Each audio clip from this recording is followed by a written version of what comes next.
Have you ever woken up feeling like an absolute deity among mortals? You know the exact feeling. Your brain is firing on all cylinders. Every single decision you make feels like a masterstroke of genius, and your focus is so razor-sharp that you feel utterly untouchable. You are, in the modern vernacular, feeling totally goated. But then, almost inevitably, the pendulum swings. Just hours or maybe a day later, you crash. You find yourself paralyzed by the overwhelming, suffocating conviction that you are a total fraud. You feel like a pathetic imposter who has just been faking competence this entire time, and it's only a matter of time before the whole world figures it out. This brutal, disorienting whiplash between feeling like an unstoppable genius and feeling like a complete failure is exhausting. It makes you question your sanity, your skills, and your future. But here is the most important thing you will learn today. This oscillation is not a sign that you are fundamentally broken, unstable, or incapable of success. It is, in fact, a highly calibrated, evolutionarily preserved neurochemical mechanism operating exactly as it was designed to. You are not losing your mind. You are just experiencing the harsh reality of human biology. In this video, we are going to dive deep into the actual neuroscience, the hidden brain structures, and the hormonal systems that control this cycle. Here are the 5 scientific reasons why your confidence keeps crashing, and how understanding the hidden logic of your brain can help you finally break free from this exhausting cycle. The first and arguably most powerful driver of this emotional whiplash is the dopamine baseline trap, governed by a mechanism that neuroscientists call reward prediction error, or RPE. To truly understand this, we have to completely discard the pop psychology myth that dopamine is just a pleasure chemical. Dopamine is not about pleasure. It is about anticipation, motivation, and learning. When you are in that hyper-productive, genius state, you are actually experiencing a massive positive reward prediction error. This occurs when an outcome, whether it's solving a complex problem, getting an unexpected praise, or having a brilliant creative breakthrough, is significantly better than what your brain's internal algorithm predicted. When the reality exceeds the expectation, your brain releases a massive surge of phasic dopamine that floods the mesolimbic pathway. This surge is what makes you feel supreme confidence. It is your brain's way of stamping that moment and saying, whatever you just did, do it again. However, here is the catch that causes the inevitable crash. The human brain is fundamentally an energy-conserving prediction machine, and it constantly updates its own baseline. The moment you achieve that elevated, goated status, your brain recalibrates its expectations. That incredible peak performance, your brain just logged that as the new normal baseline. This means that the exact same achievement tomorrow, or even a few hours from now, will not trigger that same dopamine spike. This is a well-documented physiological phenomenon known as hedonic adaptation. If you keep pushing for that same high without increasing the difficulty or the reward, your dopamine receptors actually downregulate. They retreat and become less sensitive to protect your brain from overstimulation.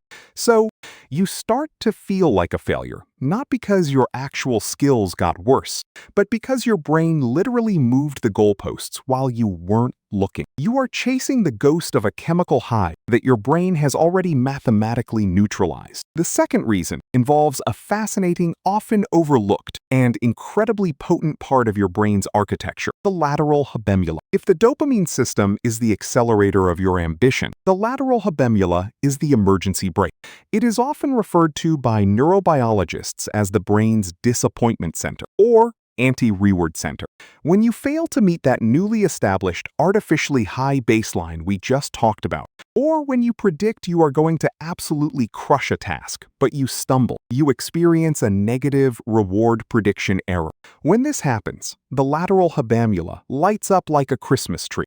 But it doesn't just make you feel a little sad. It takes aggressive, physical action against your neurochemistry. The lateral habemula fires dense electrical signals directly into the ventral tegmental area, the very place where your dopamine is manufactured, and it literally inhibits those dopamine-producing neurons.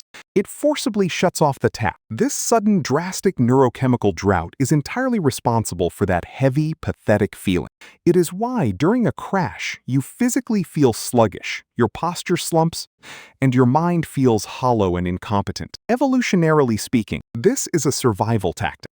If our ancient ancestors kept wasting energy on behaviors that weren't yielding the expected rewards, they would starve.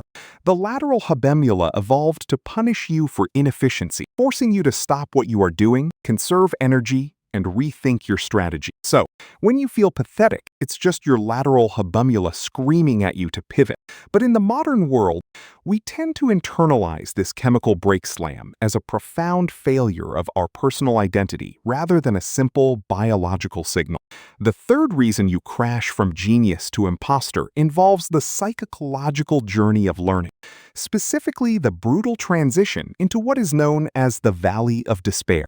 You have likely heard of the Dunning-Kruger effect, where beginners wildly overestimate their own competence. When you first start learning a new skill, say you decide to take up competitive chess online, you learn how the pieces move, you win a couple of games against other beginners, and suddenly you feel like an absolute grandmaster. A tiny amount of knowledge creates a massive positive prediction error. You feel like a genius because you simply didn't know how easy it was to grasp the very basic mechanics. But as you progress, the fractal, infinite nature of reality reveals itself. To stick with the chess analogy, you suddenly discover the existence of complex opening theories, mid-game positional tactics, and deep multi-move endgame calculations. You shift from a stage of unconscious incompetence, where you don't even know how bad you are, to conscious incompetence, where you become painfully aware of exactly how much you don't know. The more you learn, the more the horizon of true mastery retreats from you. This triggers a relentless barrage of negative prediction errors as your awareness outpaces your actual mechanical ability. You plunge into this valley of despair, feeling completely inadequate and pathetic, despite the undeniable objective fact that you are significantly smarter and more capable than you were back when you felt unstoppable.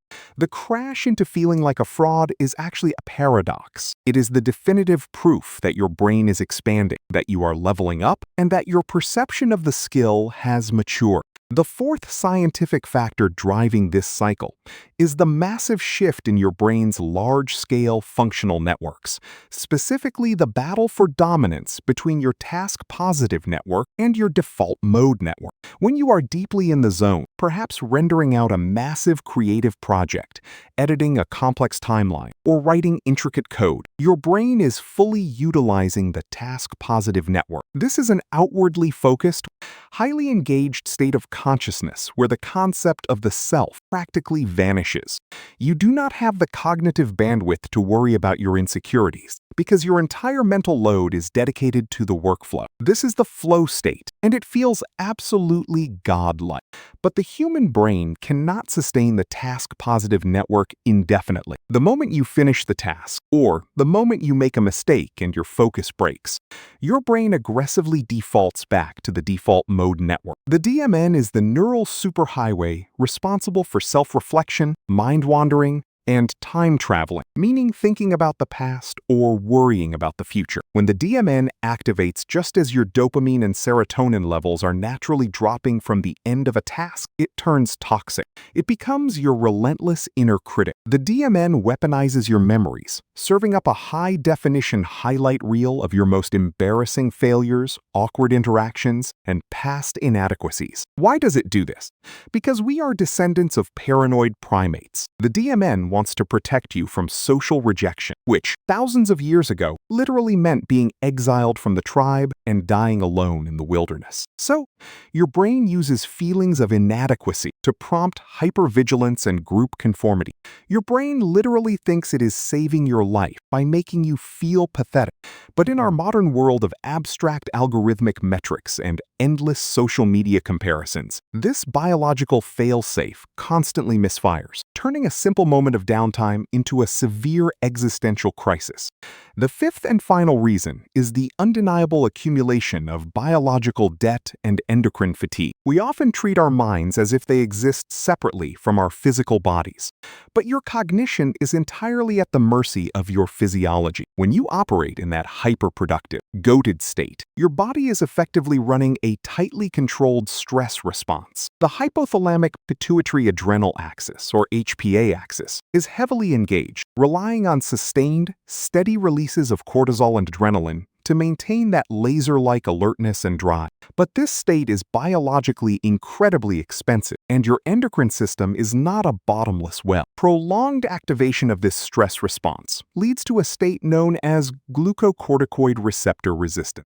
This means your brain temporarily shuts its doors. It physically stops responding to the very hormones that were keeping you energized, resulting in a severe, sudden endocrine crash. Furthermore, there is the critical issue of cellular waste. As your neurons fire continuously during intense cognitive exertion, they produce a metabolic byproduct called adenosine, which builds up in the brain and creates immense sleep pressure. If you push through this fatigue to stay in your genius zone, sacrificing deep sleep to keep working, your brain's glymphatic system, its microscopic waste clearance mechanism, cannot flush out dangerous neurotoxins like beta amyloid during your slow-wave sleep cycles.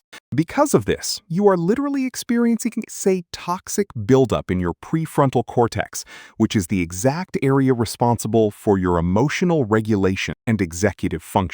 You do not just wake up feeling pathetic because of a bad mood or a lack of willpower. You wake up feeling pathetic because your neurological hardware is completely overloaded, structurally inflamed, and running entirely on fumes. To summarize the profound neurobiological reality we have just unpacked, the feeling of being an untouchable genius is a transient, chemically expensive reward state driven by positive prediction errors, dopamine spikes, and adrenaline. It is a sprint, not a marathon. Conversely, the crash into feeling like a complete failure is a mandatory, non-negotiable biological braking system enforced by your lateral habenula, the activation of your default mode network, and severe endocrine fatigue. These mechanisms exist to prevent energetic burnout, fatal hubris, and cognitive overload. The ultimate goal is not to try and permanently sustain that genius feeling. Chasing that is not only biologically impossible, it is neurologically destructive. True mental resilience comes from widening your window of emotional tolerance.